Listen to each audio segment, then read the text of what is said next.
Hi everyone, I'm Tim, CEO of the publisher Hooded Horse. We're so thrilled to have the chance to serve as Amplitude's publisher for Endless Legend 2. The game is amazing, and it's an honor to play a small role in this journey. I've been a huge fan of Amplitude's games since Endless Space 1, but the fantasy theme for 4X games is always something I've especially loved. Beyond the wonderful experience that is Endless Legend 1, I'd say my most played fantasy 4X game was the Fall from Heaven mod for Civ 4. Discovering that the mod's creator, Derek Paxton, was the game director for Endless Legend 2 was a wonderful surprise back when I first started talking to Max and Ramon about the game. Endless Legend 2 was just such a wonderful package of personal favorites, made by such wonderful people. We're so lucky to serve as its publisher. I'm excited for all that's to come for the game this year, and I hope we are all looking forward to seeing everything the Amplitude team is working on. And we're back, and my couch has changed. Inhabitants, hi. Hello. Hello, Bill. We saw you last year when you had a small announcement for us. Can you introduce yourself? I'm Derek Paxton. I'm the game director for Endless Legend 2. And yeah, that was a high point for me. It was so much fun to come announce Endless Legend 2 was coming sitting down with you last year. It was a lot of fun. And I'm Augustin de Vita, producer on Endless Legend 2. And yeah, it was amazing. The reception was so great. And So you're the guy. Is it Trackmania guy? Yeah, again. You're the guy who's fighting against Jean-Max, who wants to delay things continuously. yeah. Pretty much. So 2025 was quite a year for you. You'd been working on this game for a while, and it was finally revealed to the world. So how has this year been, and how was the community's reaction? Yeah, the journey was really great. A lot of updates, a lot of feedback from the community. It was really good to get the game out there. Even if we had the insiders, it was really different to get out in the public and getting a lot of feedback, of those updates every month. So it was a great journey. Yeah, the fans have been great. We have over 1.2 million games that have been played so far of Endless Legend 2. So yeah, getting it out, and it just went into early access in September, so it hasn't been that long of a time. But yeah, getting all the feedback, getting all the players in and playing has been fantastic. All right, and so yeah, how has the early access gone so far? What's been kind of the biggest change that you've been implemented? Well, the feedback's been really good. We did have some things. We really listened to the community. We wanted to make sure when we went into early access that it was a full game. It wasn't just a small piece that you could start playing and you can kind of imagine what it was going to be, but it had all the components there. You could play it from beginning to end and lots of factions, which meant we got lots of feedback on various parts of the game. And we've already started making changes according to that. One of the big things we got was around the construction system in the game.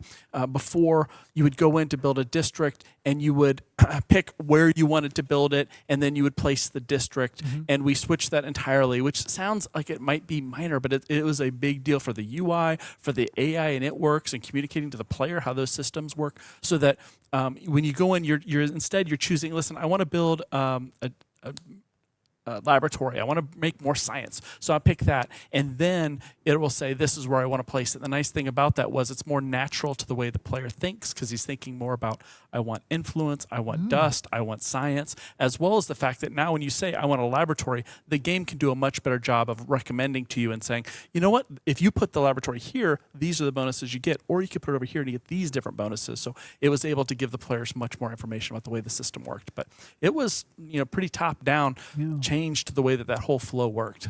And how much of like that change, but also changes in general, how much of it was from the players versus coming from you?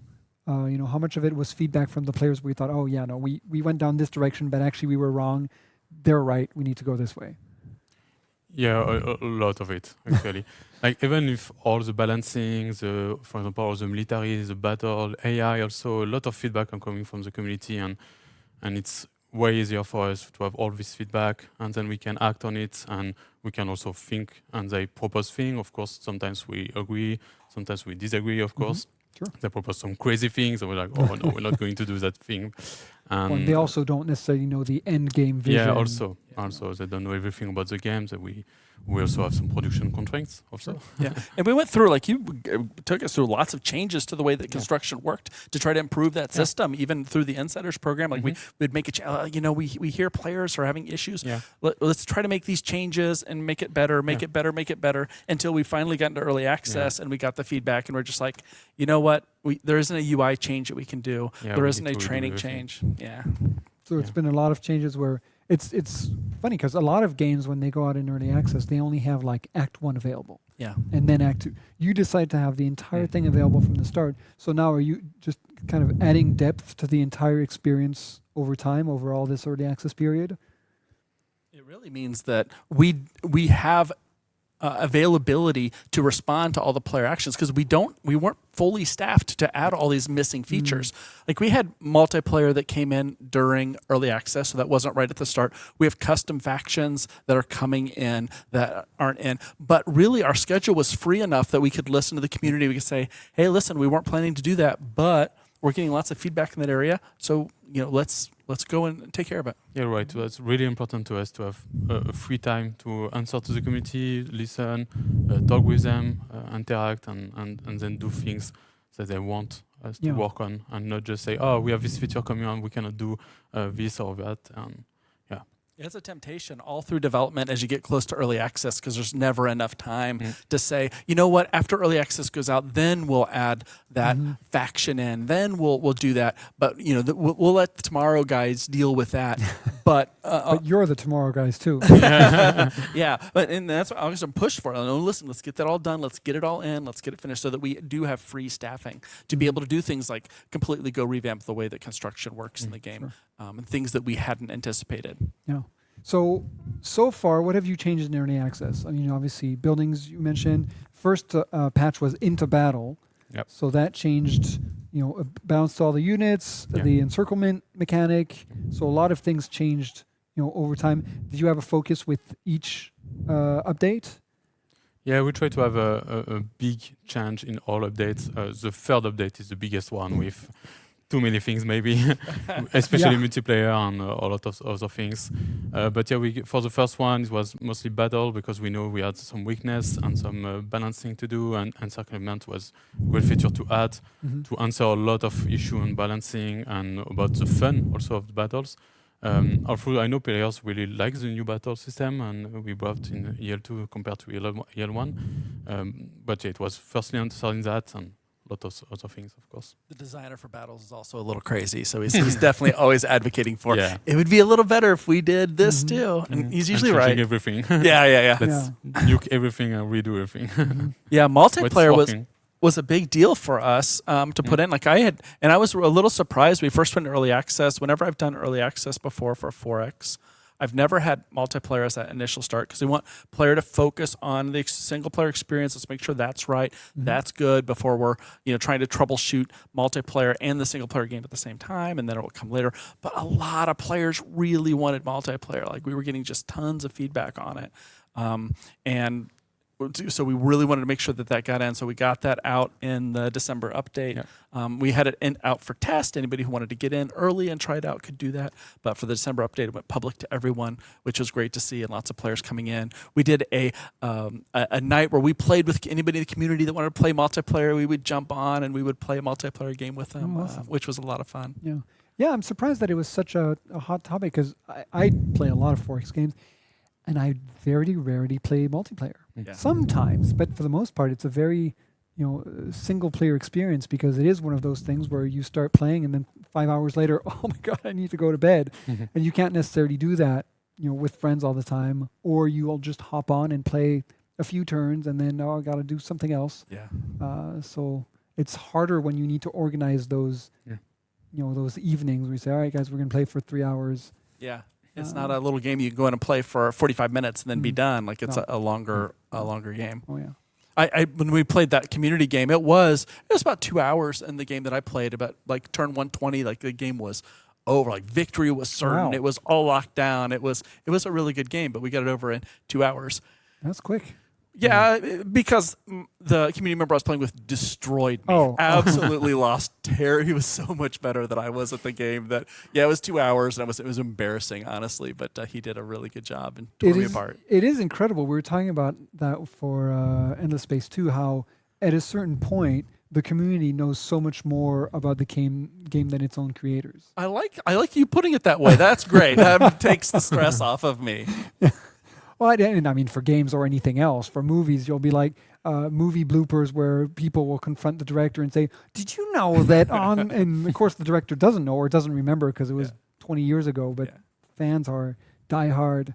It's moving to be able to reach people and have them be so passionate about something that they know more than you, whose job it is to know about it. Yeah, it's great. Well, our job is just to make the game, to make the fun experience there, and let the people live in all those details. Yeah. So update 2 was Clearing Skies. That came out in November, I believe. What was the idea behind that update? November update.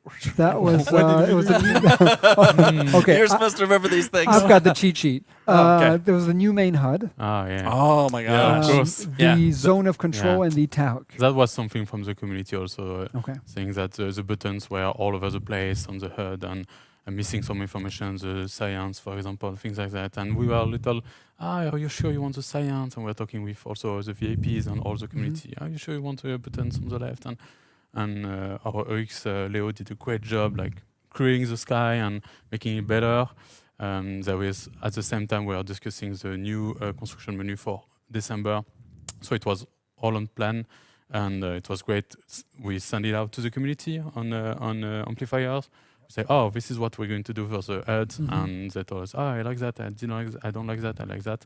And it was easy for us to adjust, and I think, it was really better afterwards. That was fantastic. Like, not even the place where we just hear the feedback and go and implement a new solution, but we hear the feedback and then we just post concept pieces to the community and got such great feedback. We were looking at something that was a little bit further, and we were going to change the way the city menu looked too. And they're like, no. The city menu is fine. It's here. And so really, it saved us so much time and energy. And the reason why early access is so important and this feedback from the community really does shape the game we end up making. It's really good that we can have a communication with them also, because sometimes we see comments, I don't like the UI. It's so vague, and we don't. Yeah. And so it's good that we can send them something and say, hey, what do you think about that? And they say, this is not exactly what I want. Have a very specific piece of feedback, totally. Actionable, rather than, because we were talking about it earlier, where saying, I love the game, thank you. Yeah. That's a very cool comment, but I can't. There's nothing for me to, or I love the music. What do you like about the music? Whereas, not that I encourage people to have negative feedback, but often negative feedback, unless it's just, I don't like this game. It'll be like, I don't like this because that's. Think, okay, now that's something that I can work on. Fortunately, we have a great live team, so we have surveys that come up. We talked a little bit in the last segment about 9,000 surveys during the Insiders program and the demo. We have about 10,000 survey responses through early access. So our live team does a really good job of, if we have any area that I'm not sure what they mean. Like, we hear people saying they don't like UI, you're right, we can't action that, but we'll put some more questions in the survey. Okay, do you like the UI? If you say no, then let's ask, what don't you like there? Our community managers, like Kat, that you met, are great, because we can tell them, hey, listen, we're getting lots of feedback about this, but we don't know. Can you go talk to them and put some posts up and see what they think? And it's been great. We always get the feedback that we're looking for. And it's really quick turnaround. I mean, the game went out in early access in September, and by November you had, as you said, an update that was primarily driven by the community and their feedback. Yeah. So it's able to shape the game really quickly. And so in December we had obviously multiplayer. Yeah, that was the headliner. So do you know with the data how many games were played with multiplayer versus single player? How big it's become? Yeah, about 14% of the games are multiplayer games, so it's much larger than I was used to seeing before. Yeah. I'm usually usually seeing it in the 6 to 8% range. It feels like it's really good. Multiplayer is one of the things from our perspective. Like, I know some players use it, but the bulk of players never touch it. So how much time and effort do you want to put there? But and with Endless Legend 2, we've seen a lot more there. And I think part of that's due to the game, part of that's due to the community, and I think gamers are just changing a little bit where they want to play with their friends. True. Yep. No, that's very cool. Yeah, it's got to be so strange though, because so much of the the changes also are the importance is on AI and how the AI reacts, and you want to have the best AI possible. Yeah. But it's never as good as playing Yeah. against a human. You'll get crushed for sure, especially if it's someone you find online. You'll get crushed. If it's with a friend, maybe. Yeah, you may be a little mad at the AI when it backstabs you Yeah, and you thought you yeah. had a treaty, but it will never get the burning fire of rage that when your friend does it. It's No, I remember all the old RTS games like Age of Empires and all that. We'd all play single player and think, "Oh, I'm so good at this game." Then you jump online, like, whoa, yeah, it's a whole other level. So that was the big thing in December. Anything else that we had? We had There's a pacification quest also, but we're going to talk more about writing with Jeff afterwards. Okay. So we had the necrophage necrophage updates. updates, yeah, using more corps and making better economy. Was great also. Game speeds. Game speed, yeah. That That was a big thing for multiplayer also, because you sure. cannot play 300 turns sometimes or 100 turns for the fast one. Absolutely. And what's the insults and compliments? Yeah. plenty of those. We want the diplomacy in the game to feel a little bit more actionable. And there's really two parts of this. The first one is the player needed to be able to push his attitudes with other factions. So by issuing insults, you can lower your attitude with them, which makes it cheaper to be able to wage war and things. Or by compliments, you can raise your attitude with them to make treaties with them easier to do. So that's the one part that's already happened. So players have a little push and pull on the relationship with AI players. And then the second piece that's coming, there's a little spoiler for later, is changing the way that those attitudes are handled with the AI. The AI measures that attitude of the player so that they grow over time or they go down, so they have more of an organic feeling, is something that's coming in a later update too. So once you get those two things together, you'll have the AI that starts to I remember what you said about me, and 80 turns ago, and because of that, no, I'm not going to help you against the necrophage. You're going to become worm food. Okay, that's interesting. It means that things don't just kind of go. I feel like it's some games like that, some 4Xs, you can't really control the attitudes, and you'll be like, I've been trading with you for 100 turns, and you still hate me, or we've had an alliance forever, and you just broke it, or vice versa. So it's good that it's, again, actionable, and that you can have an impact on those relations. Yeah. Very cool. So you mentioned someone who I think loves the spotlight, and I see him sulking around the the sets. Our lore master is back. Oh God, breaking everything. Hi, Jeff. Yeah, no, I saved you a seat. but we could talk about what we fixed also. So Oh yes. Well, let's start with what you fixed instead of broke. start with my microphone. Okay, great. Story of my life. So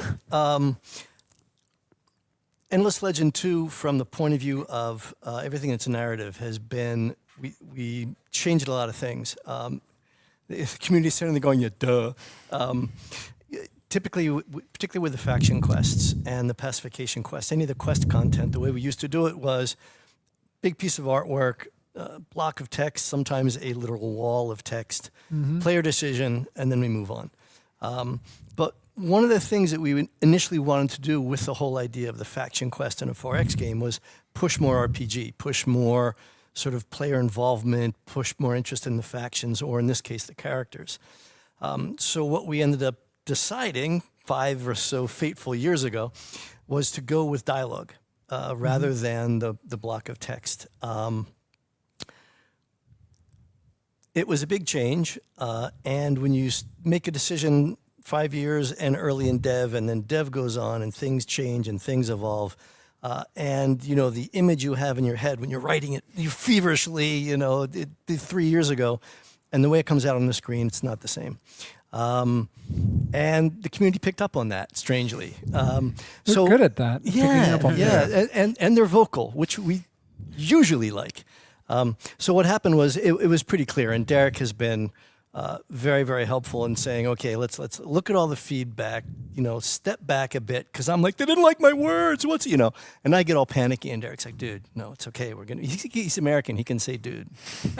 If he was French, it would be weird, but, and we can sort of step back and look what we did, look what doesn't work, talk to the team, be a little more objective.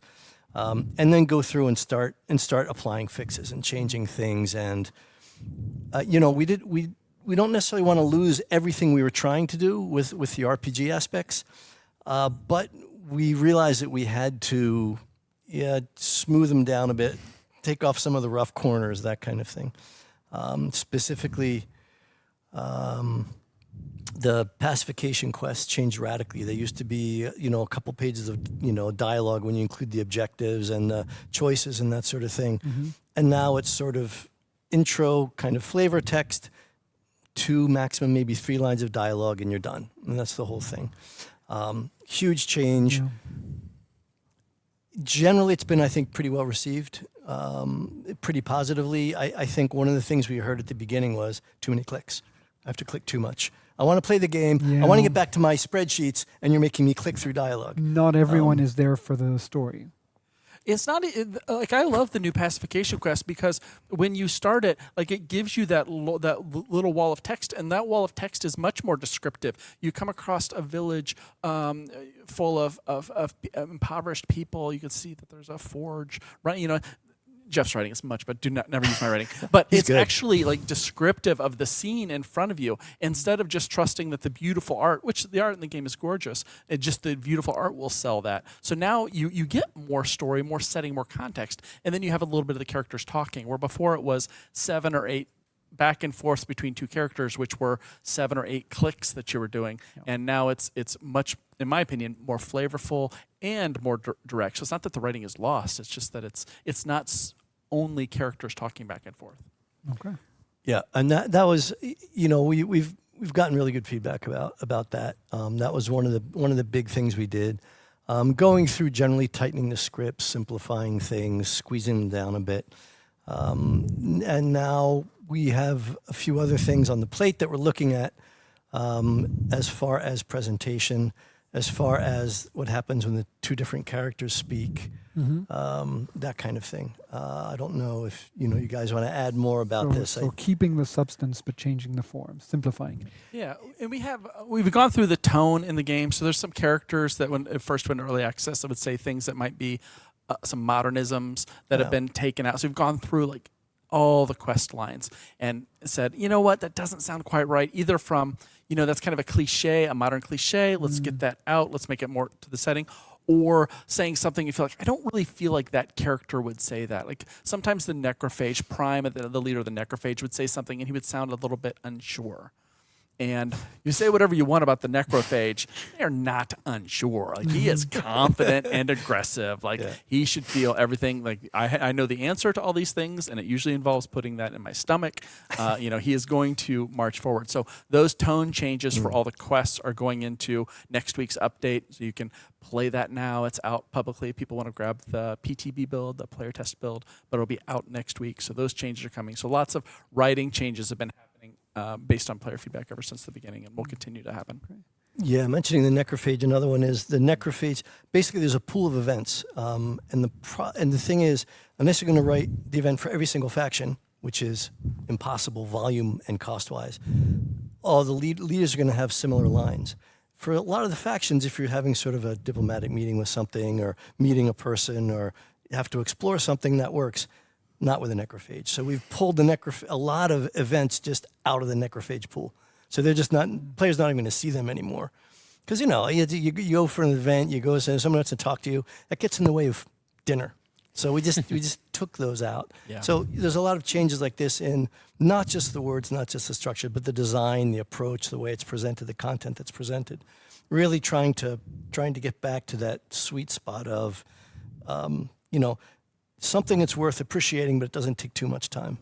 Yeah, you could have found even beyond the necrophage, you could find a curiosity in the world that would be a surplus of food that you found there. The last lords don't care about food at all. So just like Jeff said, but we did that with them too. That doesn't, they wouldn't care about this thing. Yeah. Pull it out of the pool. Make sure they don't see it. So the events that you see, the quests that you see are more applicable to the faction that you're playing.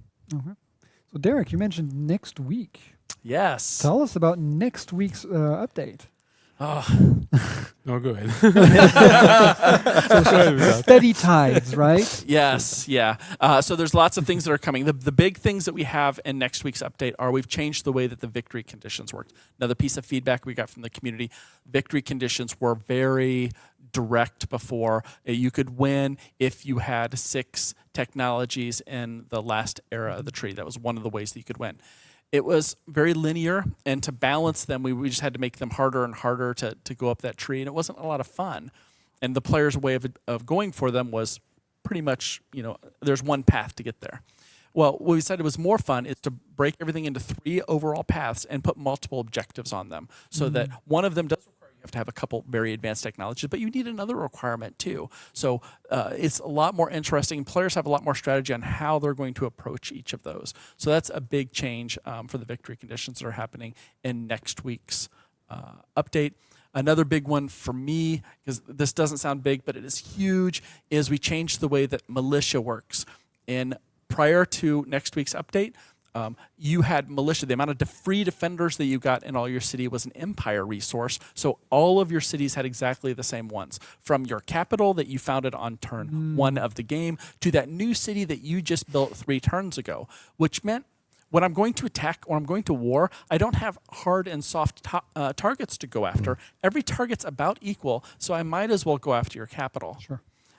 And with this change, the militia is dependent per city on the amount of fortifications that city has. So the player has to make more important decisions around, I better build some keeps right here because I'm right next to the necrophage lands, or there's some Garog minor faction villages, and they get a little rowdy when monsoon hits. So I'm going to put a couple keeps down here to build up the walls and have that free militia that's in place there.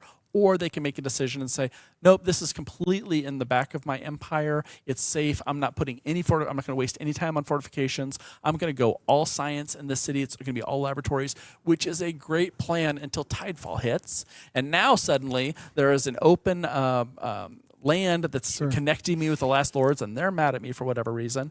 And I have to very quickly adapt to that. So on the defensive side, it really affects your building strategies. And on the offensive side, it makes my attacks a lot more interesting as I'm kind of checking out my opponent's lands and saying, oh, you don't have any fortifications in that city, buddy. I guess that city's going to be mine soon. Sounds like you're speaking from experience. What have the Last Lords done to you? Yeah. So it's just dependent on fortifications, not like population size or anything? Nope.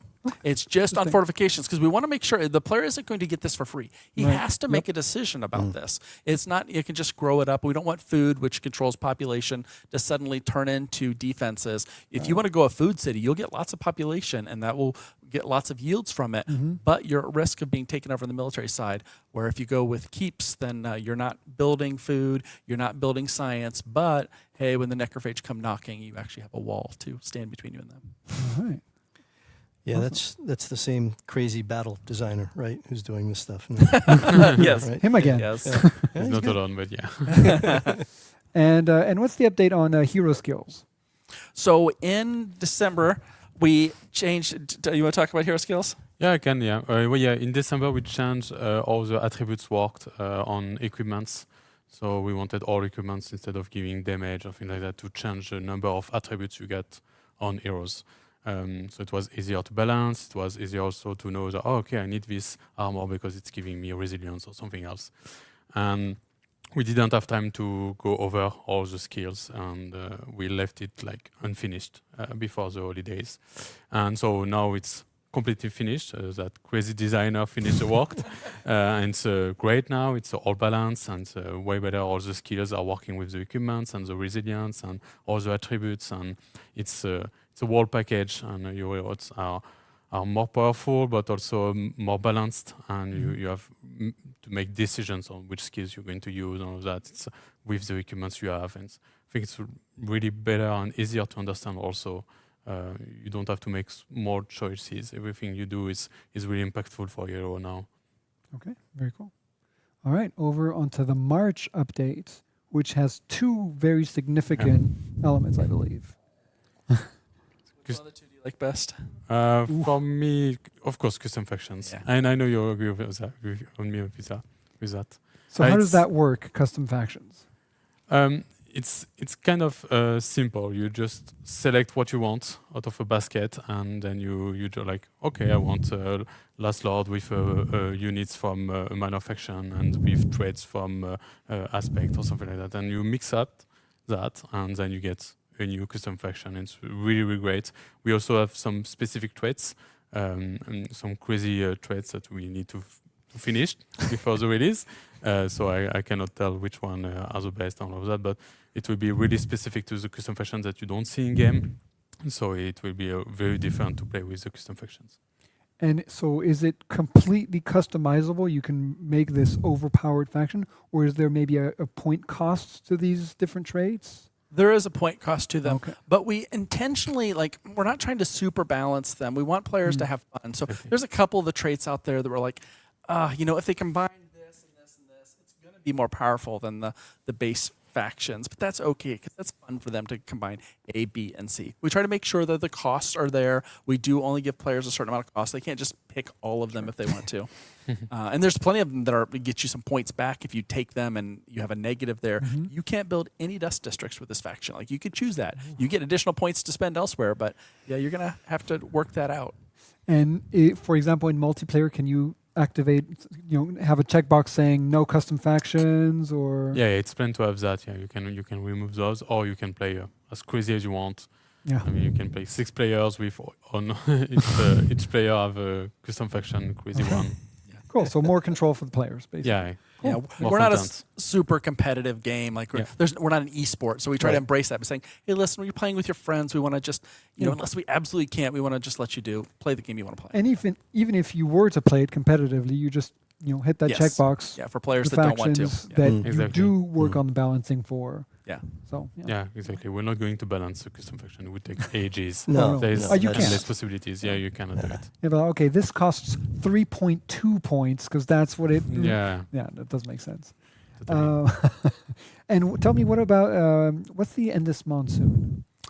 The Endless Monsoon is at the very end of the game. We wanted to make it feel like the world is falling apart. We wanted to give some kind of arc to the overall gameplay that's happening. So you have some monsoons that are happening as the game goes on. They start, the minor factions get a little rowdy, and at the very end of the game, rather than having you hit the end turn and saying, "Yep, the game's over, the player with the highest score wins," we wanted you to physically see the world is falling apart. There is red water pouring out of the sky. There's red lightning that's catching buildings on fire. It's blowing things up. There's no buildings being caught on fire by lightning. My art team just went, Yeah. but we wanted to. It's not in the physically feature see- list. It's not. It doesn't look like the other monsoons. It is very different, and it looks like you are in the end times. Both two changed the rules a little bit and mix things up. We have a unique creature called the Keeper of the Depths that spawns when the Endless Monsoon starts. He is terrifying. Probably best just to stay away from him, stay out of his way, but he will start causing havoc. And just to tell players that, hey, listen, if you are working toward victory, you better hurry Now's up. the time. Yeah, now's the time. You better finish this because the world is about to end. Okay, so it's cool. It's not just kind of a hard stop. It's Yeah. the game is about to end. Right. Time to wrap up your story. Yes, exactly. Cool. And so, how much are there a lot of story elements with that, with the monsoon and the keeper? I mean, sure. I mean, Yeah. short answer, I expected yes, as much. but it's me, so Yeah. I have to say a lot more. No, I'm super happy about that. I mean, the whole creative team is, because, we've been for years trying to put a little more story and RPG and stuff into 4X games, and this is like, there's this thing happening in the planet.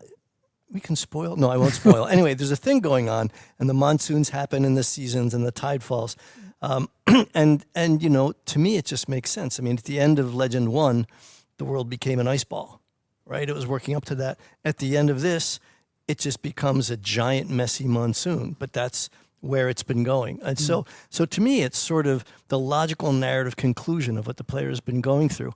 And I think it wasn't even the writers that came up with it. It was one of the GDs, or was it one Designer, of the who said, "Hey," and we said yes. So I think it's really exciting. It really adds a fun final twist to the whole sort of storyline. And like Derek said, I mean, at the end of the game, there's a sort of this big change to the play style, to everything. And I think makes it really exciting, really interesting. Yeah, very interesting. Huh. Got me intrigued. I thought I knew what happened towards the end, but now you've thrown me for a loop. Sorry, no, I was going to say it's still in early access. Yeah, You never know what's going to happen. Well, speaking of, we are going to have 1.0 in the near-ish future. I don't know if a relative date has been announced. Yeah, we said 2026. Didn't we? Yep. We know 2026 is a nearish future. We're okay with that. So we've got 1.0, a new faction for that that we won't see anything about before 1.0. So that'll be a big surprise. Right. Exactly. I assume different gameplay. I'll try to get a bit of information for you. Good luck with that. So a very different faction apparently. And we've got a few more things. I don't know how much you want to tell us about it or keep it a secret. Things like the anomaly districts or the retaliation mechanic. Yeah, before we jump into that, do you mind if I just say that we've talked through like these new updates that are coming out, some of the past ones. It's also like really important that with each of these patch updates that we're putting out there, like these are the highlighted features that we talk about, but just tons of bug fixes, balance changes with every one of them, AI improvements. When we put the first version early access out, the AI was winning about 25% of its games. Now it's up to 50%, and it's higher on, sadly, it's higher on normal difficulty and easy difficulty. It's winning like 60, 70%. Wow. So we don't want the AI to be winning that much when it wants to have a little bit more of a shot.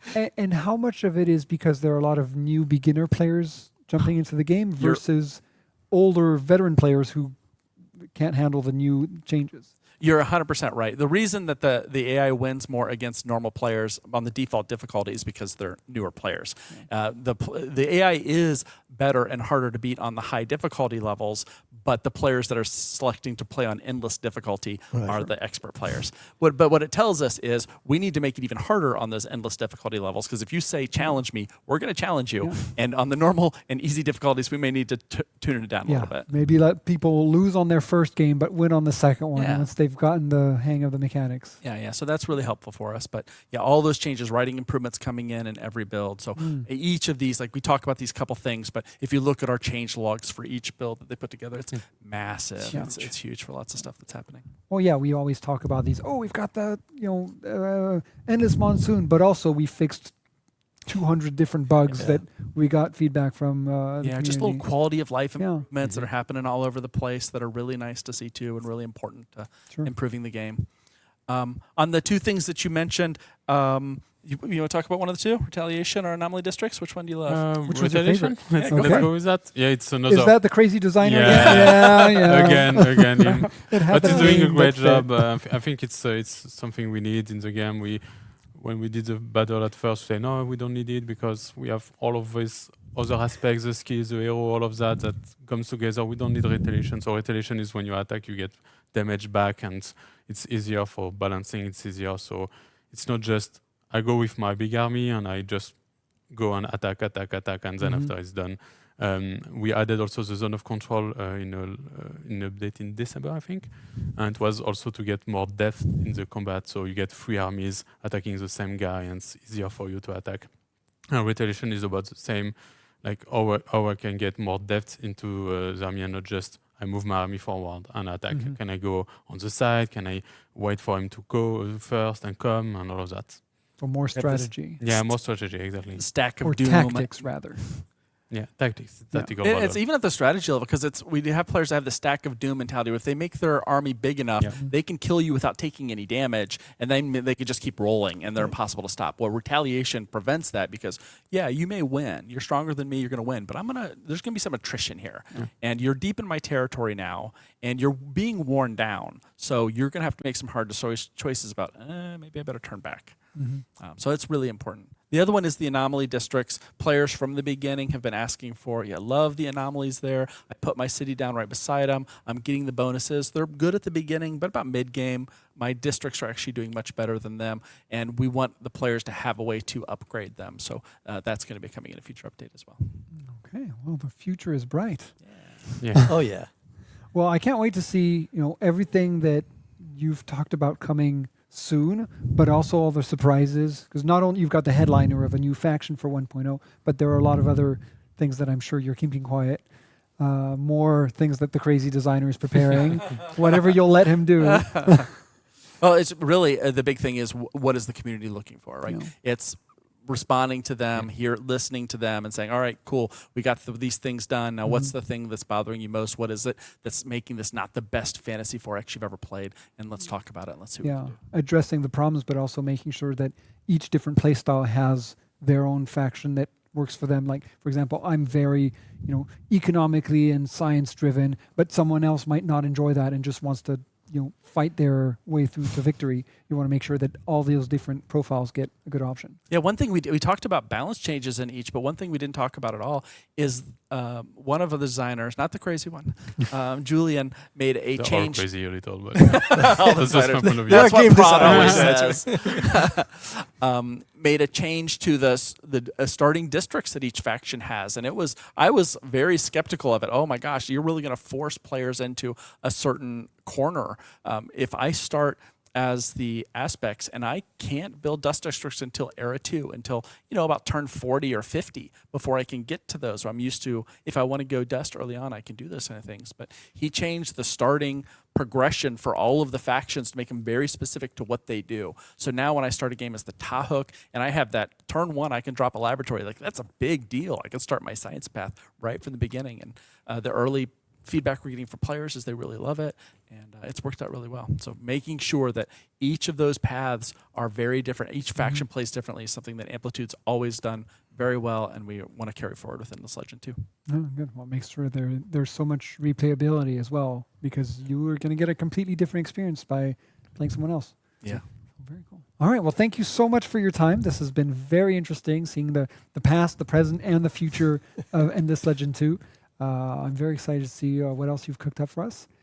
Thanks so much, and we are going to continue with Endless Legend 2 with a few more guests who are going to talk a little bit more about co-creation. It's something that's always at the heart of Amplitude games. We've been talking about it since the beginning today.